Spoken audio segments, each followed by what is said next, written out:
Alright, this is the Redmi Note 14 Pro, and this is the elder brother of the Note 14, but that's not the point right now. From the Redmi Note 13 Pro to the Redmi Note 14 Pro, we got two major upgrades, which is the build quality or design, whatever you call it, and the batteries. We also get some tiny upgrades in the chip, the cameras, and the display. And without wasting much of your time, let's just talk about them.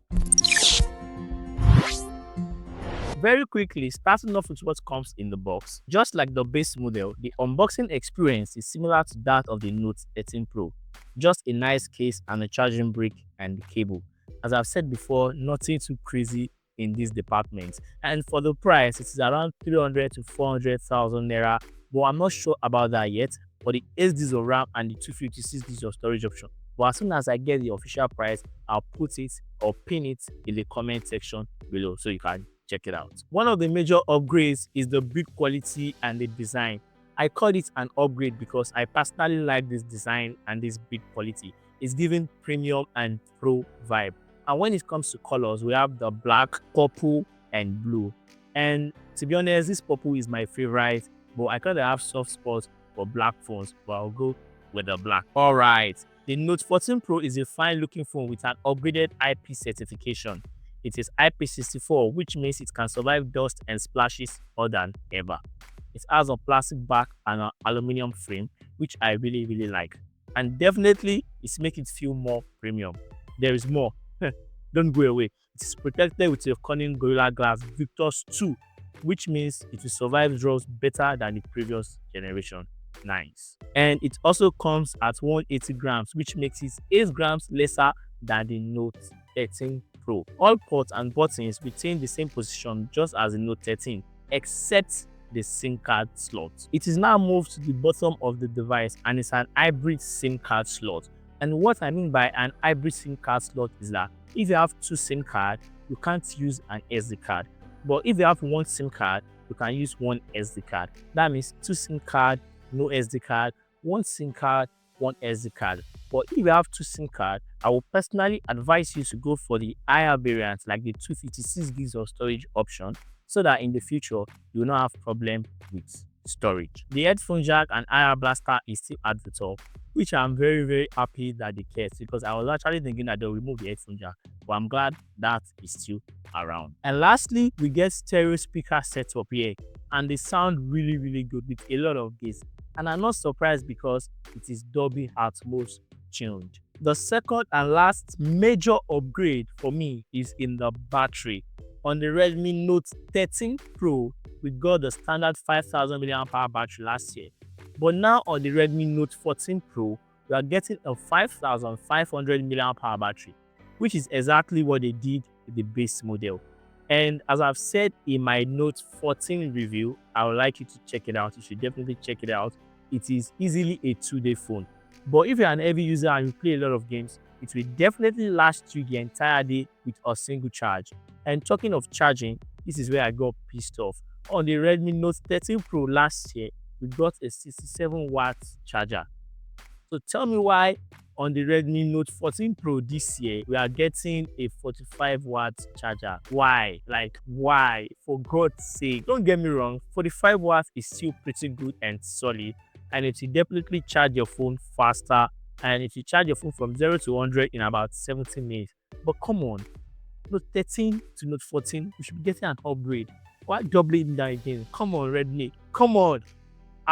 Now to the department with tiny upgrades. Real quick, the first one is the display. The Note 14 Pro retained the same display as the Note 13 Pro.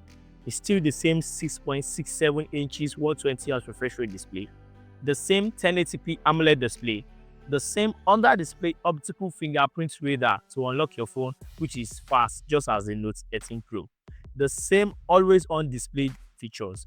And don't get me wrong, it doesn't mean that it's a bad display.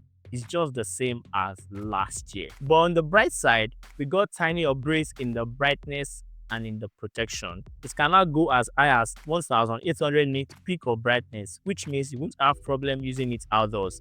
This display is sharp and content watching is definitely an A+. And when it comes to protection, as I've said before, it is protected with a cunning Gorilla Glass Victus 2. That means it can withstand scratches and drops. more than ever. But I'm not a fan of curved display. I prefer flat display. But overall, we have upgrades. It's just very, very tiny. Another area where we got tiny upgrade as usual is in the chip, which is the processor.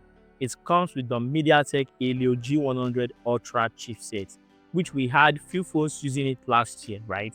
It was really a pandemic. And in day-to-day activities, to be honest, with this device, you won't notice much difference with the Note 13 Pro that comes with the Helio G99 Ultra last year. And for the price, performance is just as expected in my opinion.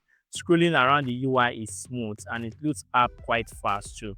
And for my gamers out there, it will definitely run all your favorite titles like Call of Duty, PUBG Mobile with high graphic settings and to medium to higher frame rates, and you shouldn't experience lag or drops in frame considering that you have good internet connection in your area.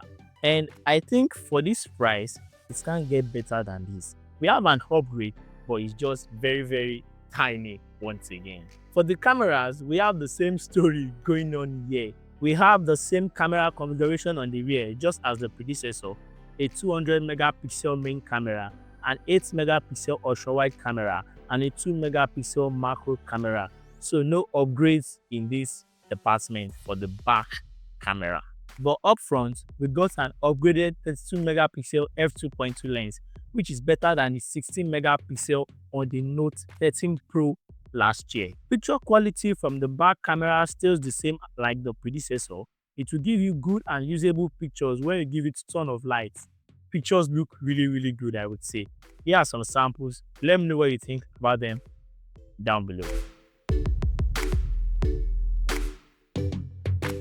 And for the selfie camera, because we have a bigger sensor, which is the 32 megapixel lens, picture quality and HDR will be better because there will be a ton of light going into this device.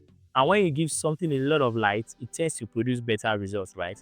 And for videos, it shoots at 1080p, 30 frames per second for the back and for the front camera, which actually got me pissed because Redmi, come on, he said this is Redmi Note 14 Pro, not even 1440p for the back camera. Come on, that is poor. That is very poor. It got me pissed. And lastly, you might be thinking I didn't talk about the software.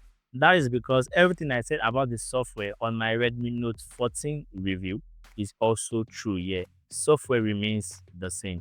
We still have bloatwares, we still have the same customization and features, we got the same AI features just as the base Redmi 14.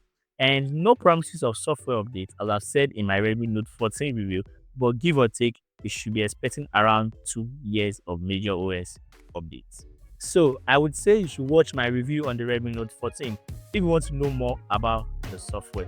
Definitely watch that review, it is fire. So here is my verdict. We got upgrades in the build quality and in the batteries, and we got tiny upgrades in the display, the cameras, and the chip.